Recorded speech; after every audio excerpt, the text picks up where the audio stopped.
자매님께서 오늘 설교 말씀드릴 본문을 읽으셨습니다마는 다시금 제가 5장 4절부터 6절까지 석절만 읽어드리겠습니다. 누가복음 5장 4절부터 6절까지 말씀을 마치시고 시몬에게 이르시되 깊은 데로 가서 그물을 내려 고기를 잡으라.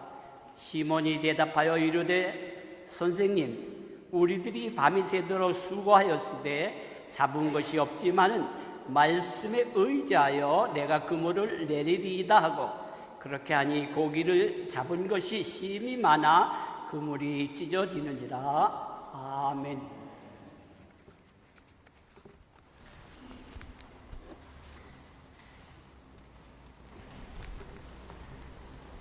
어느 분이 쓴 책을 보니 세상에서 가장 아름다운 말은 어머니라는 말이요, 가장 믿음직스러운 말은 아버지, 가장 흐뭇한 말은 형 동생이요, 가장 허물없는 말은 오빠 누나라고 하는 말입니다. 가장 정다운 말은 나의 집이라는 말로 썼습니다. 아주 의미 있는 말인 줄 압니다. 우리 그리스도인에게도 이와 같은 말이 적용되지만, 특별히 신앙의 입장에서 주님이 하신 듣기 좋은 말은 첫째로 내가 너와 함께 하려고 하는 마태복음 28장 19절부터 20절의 말씀과 또한 고린도전서 16장 22절에 있는 주께서 임하신다고 하는 말, 아람어로는 마라나다, 주 예수여 어서 오시옵소서라는 말입니다. 이 세상을 살아가면서 듣기 싫은 말보다 듣기 좋은 말을 함으로 서로 힘이 되어야 하겠습니다. 더욱이 긍정적인 말은 상대방에게 소망과 용기를 주지만, 부정적인 말은 좌절하게 만들 수도 있음을 우리 성도들 간에 명심해야 할 것입니다. 남을 가르치거나 도와준다는 명목으로도 부정적인 말은 피해야 합니다. 특별히 성도들 간의 대화에 조심해야 할 것입니다. 저는 종종 한국교회가 부흥하던 때를 생각하곤 합니다. 그것은 눈물이 많았던 때가 아닌가 합니다. 회개의 눈물이었습니다. 한국전쟁 이후 경제개발이 이루어지던 때 얼마나 힘들었습니까? 교회에서 찬송을 부르거나 기도를 하면 울면서 통곡하는 사람들이 많았고 하나님을 의지했습니다. 때문에 하늘의 위로와 기쁨이 충만하여 가지고 교회 문을 나서곤 했습니다. 아랍 속담에 이런 말이 있습니다. 햇빛만 쏟아지는 것은 사막이 될 수밖에 없다는 말. 이는 비가 없는 것은 사막이 될 수밖에 없다는 말입니다. 눈물이 없는 신앙생활은 사막과 같이 건재하게 병이 날 수밖에 없습니다. 제가 신앙생활을 하면서 가만히 보니까 점점 갈수록 교회 안에서도 눈물이 메말라 갑니다. 밖에서도 그렇지만 교회 안에서도 눈물이 메말라 가고 있습니다. 이러다가 교회 안에서도 사막이 되면 어떨까 하는 생각도 듭니다. 우리가 눈물을 찔 때는 흘리고 찬송 불러 기뻐할 때는 기뻐하면서 살아가야 하는 것입니다. 오늘 저는 순종하면 기적을 낳는다고 하는 제목으로 말씀을 드립니다. 세상 사람들은 누구나 성공하는 것을 바라고 열망합니다. 그러나 원치 않게 성공이 아닌 실패를 경험하는 경우도 있습니다. 혹 실패하였다고 좌절하고 포기할 것인가? 그럴 수는 없습니다. 다시 일어서야 하기 때문입니다. 오래전에 읽은 책 리더스 다이제스트의 실패에 맞서 싸우는 방법을 읽은 기억이 납니다. 첫째, 실패라는 단어 대신에 시행착오였다고 말하라는 것입니다. 이것은 희망적인 말입니다. 성도 여러분, 실수와 착각의 차이가 어디에 있습니까? 실수란 고기를 먹다가 혀를 씹는 경우이고, 착각은 자기 혀를 고기인 줄 알고 씹는 경우가 아니겠습니까? 시행착오로 실수한 것입니다. 둘째, 마지막이라고 하는 생각이나 단어를 사용하지 말라는 것입니다. 실패할 때가 있었다고 할 것이면 또한 재개의 기회도 있다는 사실을 확신해야 합니다. 셋째, 자기 자신을 실패자라 비하하지 말라는 것입니다. 우리는 실패한 것뿐이지 실패자는 아닙니다. 예수님도 밤새 고기 한 마리도 잡지 못한 베드로에게 찾아오셨습니다. 그리고는 깊은 곳에 가서 그물을 내리라고 명령하셨습니다. 이 말씀은 실패는 있어도 실패자가 돼서는 안 된다는 주님의 뜻이요 외침입니다. 이런 말이 있습니다. 고상한 실패가 조속한 성공보다 낫다고. 이 경우를 가리켜 말하는 것이 아닌가 생각이 됩니다. 오늘 보면 누가복음 5장 1절부터 11절에서 순종하는 자에게 복을 주시는 하나님의 도우심이 있음을 보여주고 있습니다. 저는 1980년도에 이것에서 고백교회를 시작해가지고 90년도까지 11년간 목회를 했습니다마는 1982년에 성지순례 이스라엘을 다녀온 적이 있습니다.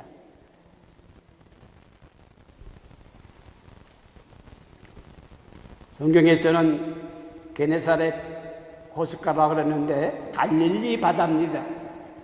그 갈릴리 바다 오병이어의 기적을 일으켰던 그곳에서 모터가 달린 보트를 타고 건너쪽 베세다 쪽을 향해서 갔습니다.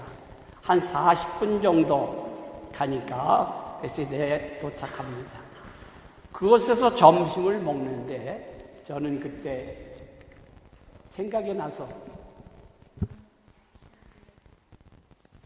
베드로가 잡은 물고기 얼마나 큰가 봤더니 어른의 손바닥만한 크기의 붕어입니다. 그것을 점심으로 한 끼 먹은 기억이 납니다.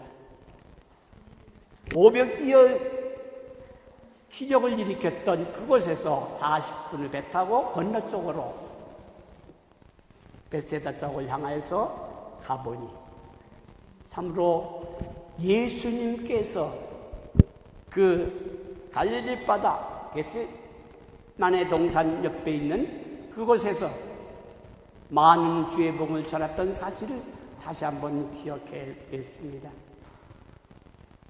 그리고는 다른 데를 불러서 저 해문산까지 또 여리고성 하나님께서 기회를 주셔서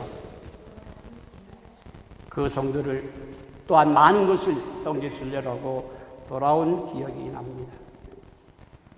사랑하는 성도 여러분, 성숙한 믿음과 복받음의 비결이 무엇인 줄 아십니까? 그것은 바로 순종입니다. 순종은 하나님이 약속하신 복을 이루게 하고자 하는 비결이요, 하나님의 뜻을 이루는 방법입니다. 히브리서 11장 8절에 믿음으로 아브라함은 부르심을 받았을 때에 순종하여 장래 기업으로 받을 땅에 나아갈새 갈 바를 알지 못하고 나갔으며라고 하는 말씀이 있습니다. 아브라함의 믿음은 하나님의 부르심에 마음으로 순종하고 행동으로 옮긴 믿음입니다. 그는 말이나 생각만으로 순종한 것이 아니라 믿음을 구체적 행동으로 나타냈던 것을 보게 됩니다.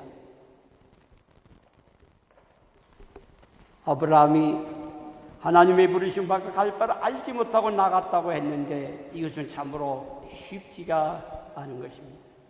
사람이 어떻게 갈 바를 알지 못하고 앞으로 나아갈 수 있습니까? 그는 하나님의 명령이 무엇인지 마음 깊이 순종하기로 결단한 것입니다. 사람들은 대개 성경에 아무리 좋은 명령이 있어도 자기 생각과 경험과 현실에 맞지 않으면 순종하지 않습니다. 좋고 옳은 말이라도 현실적으로 소화해낼 수 없으면 거부하게 마련입니다.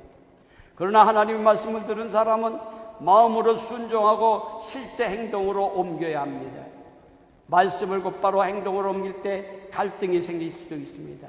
그럴 때도 자신을 쳐다보지 말고 상황도 보지 말고 오직 하나님만 바라보고 믿는 가운데 앞으로 나아가야만 합니다. 그럴 때 하나님이 문제를 풀어주십니다. 순종 없이는 믿음이 능력도 없습니다. 순종하고 행동으로 옮기는 믿음이 참 믿음이여 기적을 체험하게 되는 계기가 되는 것입니다. 장로교의 창시자 요한 칼빈은 믿음이란 눈을 감고 귀를 기울이고 무조건 따르는 것이라고 말하면서 하나님은 우리에게 완전 복종을 요구하신다고 말을 했습니다. 또한 독일의 아돌프 히틀러 때 순교한 디트리시 보네퍼 목사님은 신앙은 주님의 명령과 이해에 대한 순종, 바로 그것이라고 말하면서 주님의 명령과 우리의 순종 사이에 아무것도 개입될 수 없다고 말을 했습니다. 아주 옳은 말인 줄 압니다. 우리가 그리스도인으로서 삶의 가장 높은 이상은 예수 그리스도처럼 순종하는 사람이 되는 것입니다. 빌립보서 2장 6절부터 8절의 사도 바울은 그는 근본 하나님의 본체시나 하나님과 동등됨을 취할 것으로 여기지 아니하시고 오히려 자기를 비워 종의 형체를 가져 사람과 같이 되었고 사람의 모양으로 나타나셨음에 자기를 낮추시고 죽기까지 복종하셨으니 그 십자가의 죽으심이라고 증거를 했습니다. 예수님의 생애는 처음부터 끝까지 하나님의 뜻에 철저하게 순종하는 삶이 아니었는가 생각이 됩니다. 자신에게 주어진 십자가의 사명을 죽음으로 책임지는 삶이었습니다. 그에 반해 우리는 언제나 다른 사람을 내 생각과 내 뜻대로 지배하자고 하는 생각에서 벗어나지를 못하고 있습니다. 그래서 기적이 안 나타납니다. 순종이란 책임전가나 무책임을 의미하지는 않습니다. 순종할 줄 아는 사람만이 책임질 줄 알며 책임질 수 있는 사람만이 순종할 수가 있는 것입니다. 사무엘상 15장 22절부터 23절에 보면 이스라엘의 초대왕 사울의 교만에 대해 나옵니다. 사울왕은 왕이 되기 전 하나님의 마음에 들어 초대왕으로 세워졌으나 아말렉과의 싸움에서 모든 전리품을 다 없애버리라는 선지자 사무엘을 통해 들은 하나님의 전한 말씀을 무시하고 좋은 것들, 쓸만한 것들, 짐승들이 기름진 것들을 살려둠으로 선지자 사무엘에게 내가 사울을 왕으로 세운 것을 후회한다는 하나님의 말씀을 전했습니다. 그러면서 하는 말이 순종이 제사보다 낫다고 말씀하였습니다. 히브리어로 순종하다라고 하는 말이 무엇입니까? 이 의미의 단어는 쉐마입니다. 본래 청종하다, 듣다라는 의미의 뜻인데 소리만 들음이 아니라 들려지는 말을 청종하여 또 집중하여 듣고 또 그에 대한 올바른 이해를 가져서 실제로 실행에 옮기는 결단적인 행동이 수반됨을 뜻합니다. 우리가 하나님의 말씀을 듣는 것은 하나님의 말씀을 청종하고 복종하며 준행하는 것을 의미합니다. 그래서 여호와께서는 에레미야 3장 13절에서 여호와를 배반하는 것은 말씀에 대한 내 목소리로 청종치 아니하는 것이라고 했습니다. 우리는 하나님의 말씀에 대한 적극적인 반응, 곧 순종, 복종, 준행이 없으면 하나님의 말씀을 진실되이 듣는다고 말할 수가 없을 줄 압니다. 열왕기상 17장 16절부터 18절에 보면 사르밧 여인에 대한 얘기가 나오는데 하나님의 종 엘리야에게 순종, 복종, 희생했더니 기름통에 기름이 마르지 않았고 밀가루통에 밀가루가 떨어지지 않는 축복을 받아서 가난과 가뭄의 시기에 하나님의 종 엘리야를 잘 봉양했음을 가르쳐주고 있습니다. 뿐만 아닙니다. 열왕기상 5장 14절에 나타난 말씀을 보면 아람 나라의 군대 장관 나아만이 문둥병을 고치기 위해서 엘리야를 찾아와서 요단강에 가서 7번 목욕하라는 대로 순종했더니 어린아이 살기처럼 깨끗해졌다고 전하고 있습니다. 성경에서는 아브라함의 순종, 이삭의 순종, 노아의 순종, 요시아 왕의 순종이 기적을 취하게 됨을 알려주고 있습니다. 그러면 어떻게 해야 올바른 순종을 할 수 있을까요? 첫째로 하나님의 뜻을 분명히 알아야 합니다. 성경에 하나님의 뜻이 일반적으로 나타나 있지만은 또 한편 쉽게 판단할 수 없는 미묘한 문제들이 많이 있습니다. 이것이 하나님의 뜻인지 아닌지를 분명하게 가려야만 하는데 분명한 뜻을 알려면 자기 본의를 버려야 합니다. 모든 것을 자기 본의로 판단할 때 하나님의 뜻을 거스르게 되는 것입니다. 앞에서 말한 사울왕은 자기 본의로 행동하고 이것이 하나님의 뜻인 양 선지자 사무엘에게 말하시나 순종이 제사보다 낫다는 사무엘의 말에 버림받게 됩니다. 뿐만 아니라 하나님의 뜻을 분명히 알기 위해 기도하며 기다려야만 합니다. 기도할 때 마음의 확신이 옵니다. 때로는 환경이 손짓해 줍니다. 그때까지 기다려야만 합니다. 이것이 둘째로 해야 할 일인 것입니다. 신앙생활이라고 하는 것은 내가 노력으로 내 힘으로 하려 할 때 실패합니다. 주님께 의지하고 맡겨버려야 합니다. 우리는 약한 인간입니다. 보잘것없습니다. 그런 거로 전지전능하신 하나님께 맡기고 그분을 의지하며 나아갈 때 강한 능력의 사람으로 쓰임받게 되는 것입니다. 나의 일이 끝나야 하나님의 일이 시작되는 것입니다. 내 힘을 포기할 때 하나님께서 새 힘을 주시고 인도해 주시는 것입니다. 그래서 요한복음 15장 5절에 나를 떠나서는 너희가 아무것도 할 수 없느니라고 주님께서 말씀하셨습니다. 이제 순종을 통해 기적을 체험하게 되고 순종을 통해 하나님의 축복을 받아 누리게 되기를 바랍니다. 끝으로 120년 동안 방주를 지어 노아의 8 식구와 짐승들을 살린 이야기를 하겠습니다. 이것 또한 순종함으로 기적이 나타난 사건입니다. 하나님은 인간들이 죄를 지음으로 물로 심판하시겠다고 하시면서 노아에게 방주를 지으라고 명령하셨습니다. 그리하고는 40주야로 땅에 비가 내리게 하셨습니다.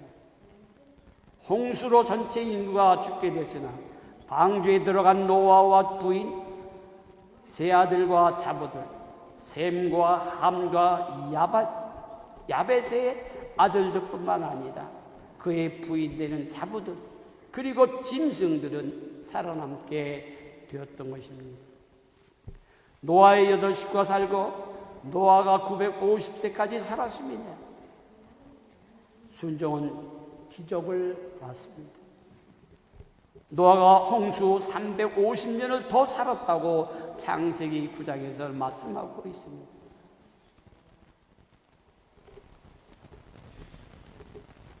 순종은 기적을 낳습니다. 순종은 기적을 선물로 줍니다. 노아가 홍수 350년을 더 살았다고 말씀했고 세조상으로 성경에서 말씀하고 있습니다. 사랑하는 성도 여러분, 우리 모두 하나님의 말씀에 순종해서 이러한 축복이 임하게 되기를 바랍니다. 하나님의 말씀 한 곳 찾아 마지막으로 읽고 끝내겠습니다. 창세기 9장